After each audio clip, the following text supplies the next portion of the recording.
Ang atong Bible study karon mga igsoon, topic nato is understanding what faith in God means. Pagtuon kini may tungod sa pagsabot kung unsa kini buot ipasabot sa pagtuo diya sa Dios. Buot ipasabot kung pangutanon ka, nagtuo ka ba sa Dios? Pagtubag ka nga, yes, nagtuo ko. Unsa may buot ipasabot ni anak diha sa imong kinabuhi? Unsa may buot ipasabot ni anak kung ingon ka nga, I believe in God, or we have faith in God, or we believe in God. Ito kita sa Diyos. Ay, buti pa sabot sa money ang atong susihon karon sa kasulatan. Kay sige raman makita nato kung mga kaigsuonan, madungog nato. Nagtuo ka ba sa Dios? Nagtuo. Di ba? Daghan ang nagtuo. Pero doon na siya wala gid mo tuo. Doon na imiingon nga wala gid mo tuo. Pero naaro ba na nakasulat sa kasulatan nga doon na iniingon giingon ni Ginoong Hesus nga sa sanglitanan nga duha ka anak nga lalaki gitawag sa amahan. Ang usa ka anak giingnan, anak, umadto ka sa akong umahan. Pagtrabaho dito, niingon katong anak, dili ko tay. Niingon sa tong isa niadya to gitawag sa usa ka amahan ang isa ka anak giingnan ko niya. Anak, umadto ka sa akong umahan, pagtrabaho dito. Niingon po tong yang anak, okay tay, umadto ko. Pero sa uwan, ang resulta, kadtong niingon nga oo, wadto ko, wa day mo trabaho. Unya kadto sang isa nga miingon nga dili ko, mao hinuoy nakaplagan nga nagtrabaho. Dili nato basta kasaligan nga moingon ta nga nagtuo ako sa Dios. Nya katong uban atong tamayon kay wala lagi magtuo sa Dios. Basin unya sa ulay kadto hinuon mapasigarbuhon nga nagingon nga I believe in God, nagtuo ako sa Dios. Siya na hinuon ang nakaplagan nga wa day magtuo. Kaya nga pagtuo naman siya ba? Samtang katong isa nga nag-ingon nga, dili ko, wala mo tuo, mao na yung nakaplagan nga, mao di ang tuo. Kaya nga pagtuo, wala siya baba, naa sa iyang buhat. Hinuon ang kasulatan nagtudlo nga, kinahanglan ang pagtuo na ipagsugid. Di ba? Sa Roma, yun yung sa Pablo, isugid na ito diya sa atong baba, sa atong mga ngabig, nga nagtuo kita, nga si Jesus, ibanaw gikan sa mga patay. Pero kung tama lang kita sa atong baba, di gyapon ka na di ay pagdo. So ato ka nang susihon o magpasalamat kita sa Ginoo sa opportunity gitugot niya nga present kita karon. Ang ato nga una nga pagabasahon mga igsoon, Hebreanon 11:7. Niya ilakip nato ang Genesis kapitulo 6 bersikulo 1 padulong nasa 22. By faith, madto pa sa English, by faith, Noah have been warned by God of things not yet seen. Moved with fear, prepared an ark to the saving of his house, by which he condemned the world and became the heir of the righteousness which is according to faith. Hebreanon kapitulo 11, versikulo 7, nag-ingon diri mga igsoon, tungod sa pagtuo si Noe, sana pasidan-an siya sa Dios mahitungod sa mga hitabo nga wala pa makita. Mitagad sa pasidaan ug iyang gibuhat ang arka alang sa pagluwas sa iyang panimalay. Tungod niini ang kalibutan iyang gihukman sa silot ug siya nahimong manununod sa pagkamatarong nga pinaagi sa pagtuo. Amen. So imong madungog diha sa Cebuano makita mabasa nimo wala na mahubad kadtong pulong nga fear. Move with fear. Ang pulong dito, mitagad siya. Mitagad siya sa pasidaan. Pero kanang pulong nga fear nga supposedly, mabuhubad siya sa pulong nga inagda sa kahadlok. Uban sa kahadlok, naagda siya sungod sa kahadlok niya, gibuhat niya ang arka. Wala na mahubad, mga kaigsuonan. Pero inaana ang limitation, mga kaigsuonan sa mga translation, paghubad sa Biblia. Mauna nga, doon ay paagi sa pagtuon nato nga mubalik kita dito sa mga nahaunang mga pinulungan nga sa wala pa mahubad, no? Pero kanang pulo nga move with fear, inagda ang nagmotivate sa iya, ang nagagda sa iya nga buhaton niyang arka mo ang iyang kahadlok kay mibati mo siya kahadlok sa sulti sa Dios. Sa diya misulti ang Dios kaniya, mibati si Noe sa kahadlok. So he was moved with fear. Natandog siya pinaagi sa kahadlok, naagda siya nga buhaton niya ang arka nga maoy muluwas sa iyang tibuok panimalay. Kanang pulo nga ark, ang sa Strong's Concordance, ang pulo nga ark, ang iyang kahulugan, ang hubad niya sa English, box. So kahon kadto. Kahon. So Sa ato karon nga panahon, kanang kahon nga ipalutaw sa dagat nga gahimong sakyanan, barko kana. Di ba sa ato mga sakayan, mga lansa. Pero mao kana siya ang ato nga nailhan, mga kaigsunan. Pero sa ila, box ka to. Diignan siya sa Dios, maghimo kag kahon. So, unsa ang pagtulunan niya? Inagda sa kahadlok, move with fear, gibuhat niya.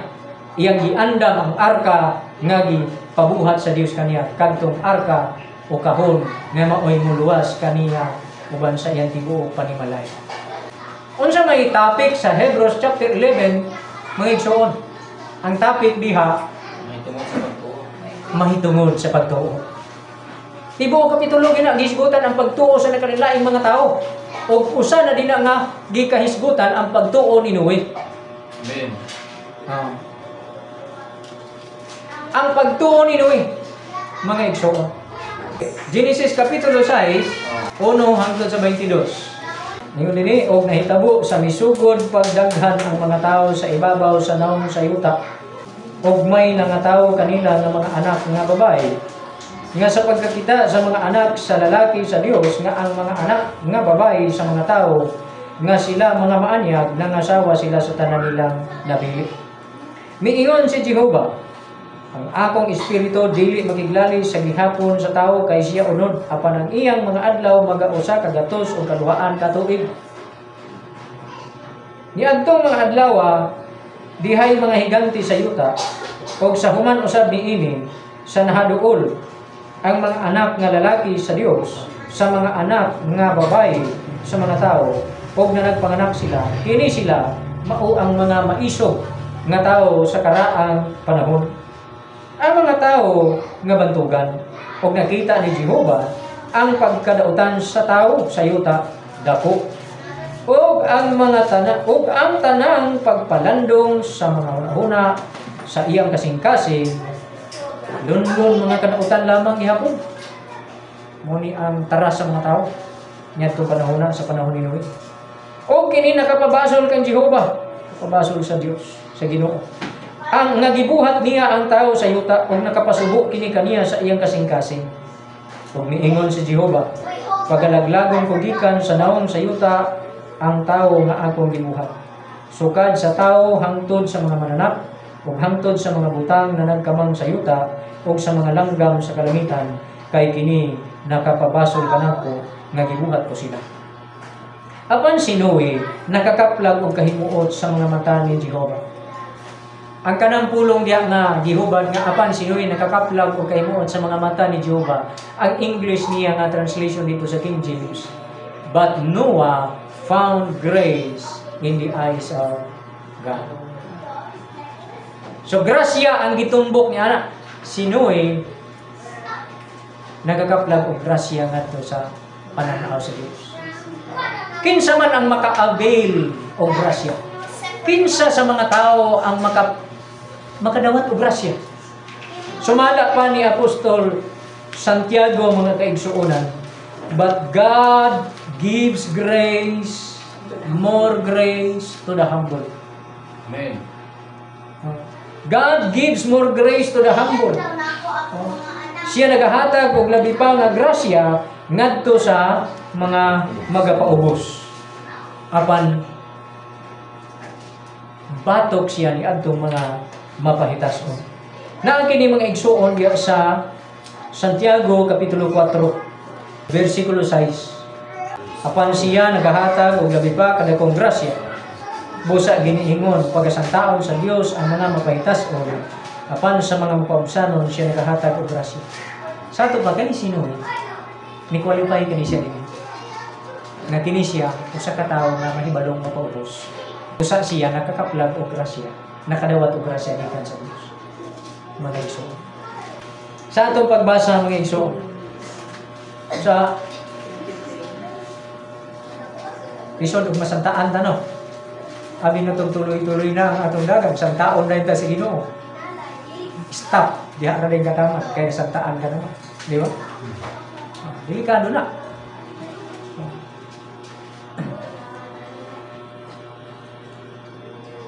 Pero kana siya ang epekto na ng santa may lang po panahon karon na grasya ng Ginoo, panahon man ka sa grasya. So may chance pa kita na makahinulsol. Pero adtong panahon na, wala na. Ang paagi pagsanta sa Dios, diretso na lunukan para patyon. Wala na, no? Sinuwi ka tong natagaan og grasya. Katong uban wala yun. Sayos 18. Apan pagabuhaton ko ang akong saad uban kanimo ug magasulod ka sa arka, ikaw ug ang imong mga anak nga lalaki ug ang imong asawa ug ang mga asawa sa imong mga anak uban kanimo. Unsay application sa pagtulunan dinhi nga ani nga atong panahon kay dako kay ni siya og pagtulunan nga applicable sa atong panahon.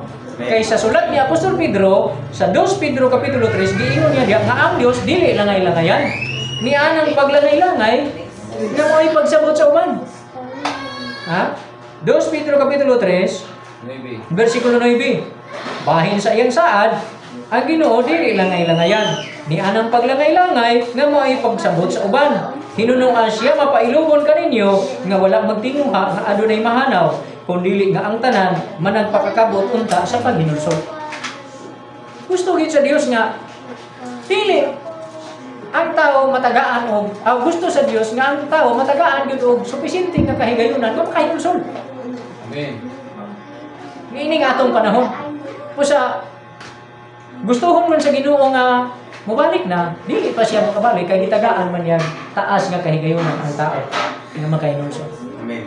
Gustuhon man niya nga maghukom na, dili pa gyud makahukom ang Dios kay gi-schedule naman niya nga gitagaan niya taas nga grasya, taas nga kahigayunan ang tao nga mabuhi aron makahinulsol. Na may schedule. Oo, na may schedule. Iyan na nang gibutang. O siya ra pinahibalo. Wa po niya gipahibalo sa ato kung kano sa agyon. O niya matod pa sa verse 15, ang atong idea kung unsa ang iyang gibuhat, matod pa niya sa verse 15 sa maorang gyapon 2 Pedro kapitulo 3. Ingon din na, og isipan ninyong kaluwasan ang pagkaminantuson sa Ginoo. Ang pagkaminantuson sa ato pa ang Ginoo nagpainantuson. Ganing pagkaminantuson sa Ginoo, taas ni. Ang iyang pagkadugay sa iyang paganhi o ang pagkalangan sa iyang paghukom mao'y pagpadayag sa iyang pagkaminantuson. Nagihatag niya ang grasya supisente para sa mga tao para ang tao makahinulsol. Nakita na nato ang grasya makaigsuunan nga gipakita sa Dios nga gihatag sa Dios kanuy. Ug nasabtan nato kinsa di ay kadtong tao nga maka-avail o makadawat og grasya kadtong tao nga mopaubos, may balong mopaubos. Siya og kana ni qualify si Noe anak. Klaro, kay nakadawat na siya grasya gikan sa Dios. Sa atong panahon, pwede sa kitang makadawat og grasya gikan sa Dios. Niya, gihatag sa Dios ang grasya ni ining panahon na karon. Basta dili lang ta magbagahi sa atong ulo. Giingon kana diha mga kaigsuonan sa Roma kapitulo 2, 1 hangtod sa 5. O Roma Kapitulo 2, 8 hangtod sa 11. Roma Kapitulo 2, versikulo 1 hangtod sa versikulo 5. Busa ikaw walay ikapangulipas o tao. Bisan kinsa ikaw nga magahukom sa laing tao, kay sa imong paghukom kaniya, sa imo rang kaugalingon nagahukom kag silot, kay ikaw nga nagahukom nagabuhat man usab sa maong mga butang. Nahibalo kita nga matarong ang hukom sa Dios batok sa mga nagabuhat sa maong mga butang. Nagdahom ka ba o tao nga makaikyas ka sa hukom sa Dios, ikaw nga nagahukom sa mga nagabuhat sa maong mga butang nga imo usab nga ginabuhat? O ginatamay mo ba ang kadagaya sa iyang pagkamapuanguron o pagkamainantuson o pagkamapailubon? Wala ka ba masayod nga ang pagkamapuanguron sa Dios alang man sa pag-agda kanimo sa paghinulsol? O, diya ka sa tanong. Di ba? Ang kadagaya sa iyang pagkamapuanguron o ang pagkamailantuson o pagkamapailubon. Kung sa'y tuyo ni ini, aron sa pag-agda sa paghinulsol. Aron pag-agdahon ang tao nga maghinulsol. Kung sa may mahimong resulta kung gahi ang tao o ulo nga di maghinulsol. Apan tungod sa imong kagahi o pagkadili mahinulsolon sa kasing-kasing. Nagatigong. Dalang pastor na may mapalit. Apan tungod sa imong kagahi o pagkadili mahinulsolon sa kasing-kasing, nagatigom ikaw og kapungot nga tagana alang sa imong kaugalingon, alang unya sa adlaw sa kapungot sa diha, nga igapadayag na ang matarong nga hukom sa Dios. Amen. Kung gahi gid ang tao ug kasing-kasing bisag kung sa pay buhaton sa Ginoo para agdahon siya sa paghinulsol, gipakita sa Ginoo ang kamapuaguron, pagka mapailubon, pagka may natuson sa Ginoo diya kaniya, pagtuyaw lang gyapon ang tao hangtod natapos na lang gid ang kinabuhi. Hangtod sa pagkatapos sa kinabuhi niya ng tawhana, gahi gyapon. Di gyud mahinulsolon. Kanang tawhana madug pa dinha ang iyang kagahi nagtigom. Tungod sa iyang kagahi nagtigom siya alang sa iyang kaugalingon ug kapungot nga tagana alang ra sab sa iyang kaugalingon unya sa adlaw sa kapungot sa Dios kung ipadayag na niya iyang kapungot. Kano sa anak sa pagbalik ni Ginoong Hesus. Busa dili ka mahadlok. Dapat mahadlok ta maggahi-gahi. Mahadlok dayon ta nga magbuhat og sala. Kana bitaw mabalik-balik ta sa atong sala. Dapat mahadlok ta, magtaranta ta ana nga.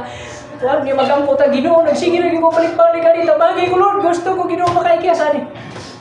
Di ba doon na tayo mga problema nga sala nga ang uban sa iyo na natong nabiyaan, di ba? Pero ang uban, nay uban natong klase sa sala, ayaw na lang nagitukan sa ako kay napoy akong problema ani na ko hinugangin. Dito na mo tugan sa Ginoo. Nay atong sala nga galisod tag biya. Di ba? Alisod ta, mingon ta Lord, biyanan na ko ni, hadlok na ta. Pagka taon-taon, nalimta na sa nato. Gusto ni mo mabiya na anak. Ikaw rin nasayod, ay na lang na ipahibalo sa ako. Kung sa uban, di madugangan ilang problema. Sa Ginoo ra na isumbong ang Ginoo. Di ba? Si Apostol Pablo, naghimo na sa siya anak siyang kaugalingon. Nagpuasa pa siya. So, hallelujah! Ha? Amen. Dapat mahadlok ta. Apan ang gipangita sa Dios kining tawo nga may kahadlok kaniya. Si Noe nakakaplag siya grasya sa Dios tungod kay si Noe di ay mahibalong mo paubos o may kahadlok sa Dios. Kining tawo nga may kahadlok sa Dios, mga kaigsuonan, makadawat sa grasya gikan sa Dios. O madod pa sa sulat ni Apostol Pablo sa Efeso kapitulo 2, by grace are ye saved through faith. Kamu nagaluwas, pinaagi sa grasya tungod sa pagtuo ninyo. Tungod sa inyong pagtuo, pero bisan pag naay grasya, di magyug ka mo tuo, gahi magyug ka, ang mahitabo, di gyapon maluwas. Pero kung naay grasya nga gihatag ang Dios, kunya dili magmagahi, hinuon magpapaubsanon ug mahadlok. Kay kani bitang tao nga mahadlok, muhumok ang kasing-kasing anak. Dili magmagahi kay nahadlok man. Muhumok sa diha nga nahadlok, muhumok ang kasing-kasing mga kaigsuonan, magpaubos, maghinulsol na dayon. Musurrender diha sa Dios. Mualagad sa iya. Mabag-o na dayon ang tao kay musurrender man siya sa Ginoo. Musurrender siya, musapit, mupaisakop siya ug andam siya nga mosunod kun unsa ang sugo o kabubuton sa Dios. Kay nihumok naman niya kasing-kasing kay ang nakapahumok siya kasing-kasing mao ang iyang kahadlok. Kay kani si Noe, kung wa pa ni kahadlok sa Dios, di mo humok ang kasing-kasing ani. Magmagahi hinuon ni. Basi mo tubag ni na ikaw rin buhat diha. Di ba? Unsa pala isultis mga tao, kainit kayo, magbuhat ako anak. Asam na nako ipalutaw. Tamayon ko sa mga tao, wala siya isulti ano. Wala siya reklamo. Atong susihon, unsa ingon sa kasulatan, kung tinuod ba akong giingon nga si Noe usa ka tawo nakakaplag og grasya sa Dios kay siya usa ka tawo nga mahibalong mo paubos ug di ay may kahadlok sa Dios. Ug ang iyang pagpaubos tungod kadto kay siya may kahadlok. Amen. Ug kining pagkahadlok sa Dios, manifestation kini sa pagtuo. Fear is the manifestation of faith. So, if one man has faith, his faith will manifest fear. Kung sa katao doon na siya pagtuo sa Diyos, magpasundayag ang iyang pagtuo o pagkahadlok. Pero kanang wala kahadlok, wala sa na pagtuo. Bisag sulti pa na siya baba nga nagtuo siya. Bisag isulti pa na to sa itong baba nga nagtuo ta, basta di tagabati o kahadlok, wala kita nagtuo. Wala, di tagakahadlok. Mas mukha o pagbalbal, hadlok magbalbal. Pero sa Dios, wag yun na to. Kaya di man handog ang Dios. Mahimong magpagpakasala. Mga tarungan pa, magiglalis pa sa Dios. Mulalis pa. Ang pinakakatapusan nga lalis, kanang Biblia, hinimo naman na sa tao, di na tinuod. Oh. Katapusan kita. Di ba? Pagbasa ko na ganitong mga sala, walay palihubog ng makasulod, singingarian sa langit. Walay bayot o tumbol, walay makilawason, walay bakakon, walay kawatan, walay magsisimbag Diyos ng makasulod, singingarian sa langit. Tubagon na yung kada, di man na tinuod. Buhat naman na sa tao. Muna nga, padayon lang yapon. Sa pagpakasala, kaya nga naman, di man mahadlok. Pero sinuwi, nahadlok siya sa Diyos. Busa, tungod kay sinuwi, nahadlok man sa Diyos. Ni humok yang kasing-kasing, ni aksyon siya. Buhaton ko nang gipabuhat sa Diyos nga ka. Salamat, kaya kung kita ka-chance nga maluwas ko, gikan sa umabot nga lunok nga ipamtan sa kalibutan. Buhaton ko ni. Ginoo, salamat sa imong grasya. Ako nang gitagaan lugar o kinabuhi ang reaksyon ni Noe. Labaw pag tingali anak yang ihimo. Buat gidayeg niya ang Diyos. Lord, salamat yung kay Ginoo kay gitagaan ko nimo grasya nga sa imong plano nga lunupan ang kalibutan ug laglagon ang tanan nga kinabuhi nga naa dinhi. Imo pag kong gitagaan grasya nga ako imo kong luwason o gilaki pag diwa tibok na ko panimalay. Salamat yun Ginoo. Labihan siguro praise and worship ato ni Juan ni Noe. Ang pagdayeg ato niya di basta-basta. Gilupas biya siya. Gitagaan siya grasya. Pero lagi tungod po kay nakita sa Dios nga angayan siya tagaan o grasya. Tungod kay siya mahibalog mo paubos. According sa James 4:6. O siya usap sa katao nga may kahadlok sa Dios. Mato pa din sa Genesis 6:22, Noah did so according to all that God commanded him, so he did. Busa gibuhat ni Noe, sumala sa gisulti sa Dios, kaniya gibuhat niya. Anong pulo nga sumala sa gisulti sa Diyos kaniya? Wala, si Noe nagbuot-buot. Wala niya na-revise ang sugo sa Diyos. Kaya di na niya tumulutaw, malunod na niya to. Balanso niya to, kung nilinan sa to, sukod. So tanan yung detalye sa paghimo at nga kahon, at nga box, at nga arka. Gisunod to niya, mao nang buti pa sa butya, mao ni atong pagsabot ana. Kay kung wala, kung ang pagtagad ni Noe sa pulong sa Diyos, pwede ran i-revise, pwede ran niyang usabon, hindi si Noe maluwas. Kay unsa may mahitabo kang Noe, walay kahadlok sa Dios kay iya lang gipanginsayon nga usbon ang pulong sa Dios kaniya. Nga gisugo kaniya. Naabay kahadlok sa Dios nga makita. Wala tayong mabasa diha sa Genesis 6:1-22 nga pulong nga nahadlok si Noe. Pero naay indication nga si Noe nagbuhat sa arka tungod kay nahadlok siya. Amen. Sa pulong sa Dios, siya may kahadlok sa Dios. O kana gi-explain dito sa writer sa Hebrewanon. O mabasa sa Hebrews chapter 11 verse 7 nga tungod di ay ito sa kahadlok si Noe inagda sa kahadlok gibuhat niya ang arka nga may nagluwas sa iyang pamilya uban kaniya. Ang subject mga kaigsuonan diya sa Hebrews chapter 11 is about faith, pagtuo. Unya usa sa gi-examine o gi-example nila ang pagtuo ni Noe aron kita matuluan unsa di ay kining pagtuo, aron kita makasabot unsa di kining pagtuo sa Dios. Aron kita nga magaingon nga nagtuo sa Dios, makasabot kita niining pagtuo sa Dios. Ang pagtuo di ay sa Dios, mga kaigsuonan, nang man pagkahadlok usab kaniya. To believe in God or to have faith in God is also, it means also that we fear in God. Kung nagtuo kita sa Dios, nagkaulugan isab di ay kini nga kita may kahadlok sa Dios. Maunay hinungdan nga ikaw karon imong pagbati, mahadlok kang makasala, mahadlok kang mamaka, mahadlok kang manglimbong. Kung mamaligya kang isda, di ka manglimbong diya sa imong timbangan. O ang dubok, di ni maignon na labas. May bag maingon na lang ka nga, ikaw na lang hukumam. Sir, ayaw lang ko pasultihag, dubok, mani o presko. Ikaw na lang tanaw ka, lisod sa ako may na maligya, bayas. Tanawa na lang kung sa imong hukom, hukmi sa imong kaugalingon. Balik na mga kaigsunan, ha? Arita, ang pagtuo sa Dios, pagkahadlok sa Dios. Nakita ka na kang Noe. So kung wala din kita ikahadlok, wala kita pagtuo. Mao na ang anak na mahinandukon sa iyang ginikanan, example. Nakahadlok, giignan sa ginikanan. Alas 10, ha? Uli ka na. Ay, wag may kahadlok imong anak ni uli o kadlawon. Ngano nga man siya kahadlok? Wa siya mutuon nimo. Ngano nga man siya mutuon nimo? Wa siya kahadlok. Kay kung may pagtuo pa siya sa imo, mahadlok unta siya nimo. O kung nahadlok siya, magpasalamat ka kung nahadlok siya, kay mituo siya kanimo. Kita, mukumplay ba ta? Naamatay ka hadlok sa Dios? Ingon ana ba ang atong pagtuo?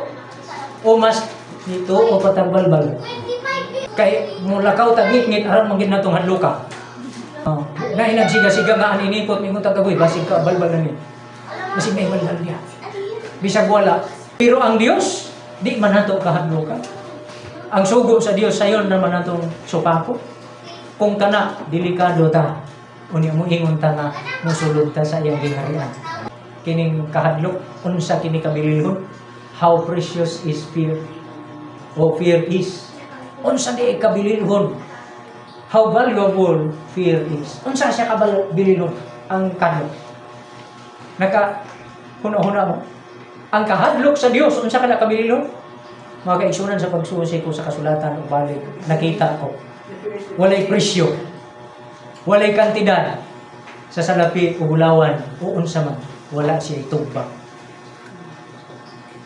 Kung unsa kabililhon ang kaalam, kung unsa kabililhon ang kaalam, ingon ana kabililhon ang kahadlok, ang pagkahadlok sa Dios. So kung wala kay kahadlok, wala kay kaalam, mauna atong timan. Ang mga tao, mga kaigsuunan, makabaton lang sa kaalam kung sila makabaton sa kahadlok. Kung muingon ka karon nga maalam mo na kay ka, pero wa kay kahadlok sa Dios. Kana ding mga tao nga way kahadlok og di makapasar. Tanawa di ba digtuon? Pero katong mga tao nga magkahadlok gyud nga di makapasar, magsigi yung study. Pero katong way kahadlok nga di makahuman og eskwela o di makapasar, ay dili mosulod. Maglaag-laag. Magbarkada-barkada bisag galisod eskwela, galisod pansin. Wala lang kay may kahadlok. Pero katong kahadlok, parang kung iha. Naningkamot yun, pagsangkap sa ilang kaugalingon, kay mahadlok lagi sila, nga mapakya sila. Amen? Yeah. Kita, kung mahadlok kita nga mapakyas sa pagsulod sa gingharian sa Dios, maningkamot diay kita, mag-agda kini ka nato, nga mutuon kita sa pulong sa Ginoo. Kay basin, di kita maka-answer panahon sa mga pagsulay. Yeah. Padayon ra kita niya ang igsuon. Daghang salamat sa inyong attendance. Unta kaayo tiwason kay ang libro sa Job mga kaigsuonan naghisgot ni ana kung unsa ka bililhon ang kaalam. Ha? Tanawan ninyo sa inyong kwan yatag ko sa inyo daan para doon na mo idea kung unsa ka bililhon ang kaalam. Job kapitulo 28 tibuok gina mga kaigsuonan. Gikan sa 1 hangtod sa 27. Unsa ka bililhon ang kaalam? Disaysay ka na ni Job.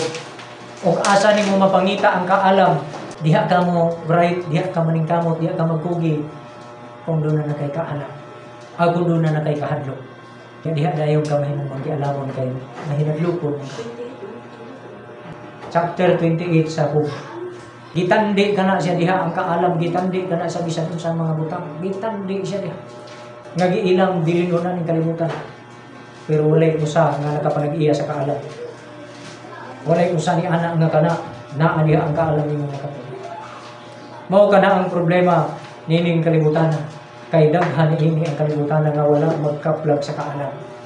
Mao di kana nga kitang mga tao kay wa man tay kaalam gitudloan ta sa nga makabaton og kaalam og kana pinaagi sa pagkahadlok sa Dios.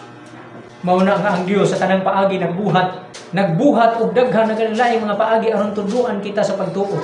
Og kana ang atong pagtuo mahimo pinaagi sa pagkahadlok. Mao na nga anak nga dili matudloan sa pagkahadlok, dili gayud matudloan sa pagkamatinuohon. Kay wa may kahadlok. Pero ang matudloan sa pagkahadlok, matudloan sa pagkamatinuohon. Ngano nga ang Dios naghimo ni adtong napulo ka mga hampak dito sa Ehipto, kay aron itudlo ang pagkahadlok, aron ang mga tao makabaton sa pagtuo.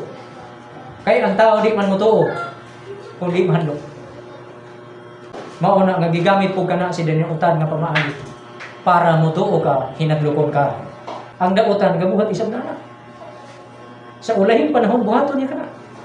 Mas grabe pa nga pang hinadlok. Kung sa una katong panahon sa pandemic, katong nga hinadlok lahi ra kato, mas taas pa nga pang hinadlok ang moabot. Kaya di ka na gyud magapalit o di ka na magabaligya kung di ka magpamarka sa marka sa mapintas nga mananaw. Kung mahadlok ka, Nga basig di ka na makapalit, di ka na makabaligya, di ka na magkakao. Kung mahadlo ka, mamamatay. Kung mahadlo ka, nga mag-antos, magpamarka ka gayon. Ang mahitabo, wala ka na ikahadlok sa Dios, mas nahadlok ka sa sulti sa dautan, gibaylo na nimo ang Dios na kaniya. Ang mahitabo, wala ka na mutuo sa Dios, mas mituo ka sa dautan. Ang mahitabo, di ka makasulod sa iyang ginarian. Kaya matod pa sa Pinadayo 21:8, ang mga talawan o dili matinuhon, di makasulod sa iyang ginarian. Ingon kay kinahanglan mahadlok, kundi ang talawan di ingon kasulod na maghadlok mga ng talawan. Buti pa sa mga nang talawan kang mag-antos para sa Dios, wa kay salig sa Dios, nga kaya kanila usod. Talawan kang mag-antos para sa iya. Dili ka matinuon sa Dios, mas matinuon ka pa sa sulti sa dautan, makananggot pa sa sa nindot kaayo. Akong ibalik ni mga kaigsunan unsa atong gitun-an karon. Faith in God manifests fear, and fear in God, when motivates man, it helps him or her do that which is right. Ang pagtuo sa Dios magapasundayag kini kahadlok. Kung ang pagkahadlok sa Dios kung kini mo ay magaagda sa tao, tudlo kini kaniya, magatabang kini kaniya nga buhaton niya kun unsa ang matarong. Unya biyaan o likaya niya ang dautan. Faith in God, mga kaigsuonan, bililhon gina kayo, pero bililhon kayo ang pagkahadlok sa iya. Kay kung naatay kahadlok, naatay pagtuo. Ang tao ay kahadlok, wala pa na magmanifest nga nagtuo siya. So, kanina ay mga panahon nga tugutan sa Ginoo nga mahadlok ta. Kada bitaw murag aksyon na kamatay, magampo din ta Ginoo, tabangin ta ko. Gitudlo dai na niya para kita makabaton og pagtuo sa iya. Tugot na niya. Kay mo hangyo din ta sa Dios. Pero na itaw nga di gyud matinuhon. Katong sa Israel nga gitugutan niya nga uhawon sila, hadlok sila nga nga hadlok man to sila nga mamatay sila sa kauwaw. Unsa ilang gibuhat? Imbis magpaubos sila og muhangyo sa Dios, giaway naman Ginoo nila. Di ba? Wa sila matagai o grasya. Gipamatay ito sila sa Dios katong mga bugot-butan. Gipamatay ito sila dito sa kangayawan. Wa sila kakaplaw og grasya. Amen. Amen. Pero ang nakakaplaw og grasya katong nakapaubos. Pagpadala og ispay dito sa unsa tong syudad nga dagko kayo ang mga tao. Tabangi ko. Katong gipadala og ispay ba nga tuwa di si Rahab gani? Ato? Jericho. Ha? Nga dagko man kay mga tao niya katong ispay nga gipadala kinsa rin nagsultig positive. Si Caleb ug si Joshua. Pero katong nabulo, grabe hang lisanga. Hadlo kayo ingon sila nga dili nato na makaya kay mura tag mga ulod sa ila. Dagko kay mga tao dito. Ingon si Joshua o si Caleb, ay mukadlok. Kaya ang Diyos, may nagsulti sa ato, ihatag na sila sa ato. Diyos, daog ta. Di ba? Imbis di ay ito, kato siya, pagsulay kato nga, mahadlok sila, tuod, tungod, pinaagi sa kahadlok, mga kaigsuonan, mudangop sila sa Diyos. Pinaagi sa kahadlok, mudangop sila sa Diyos. So, ang pagkahadlok, mo padayag sa pagtuo. Amen. Dera tataman mga igsoon, manindog ka mo. Salamat.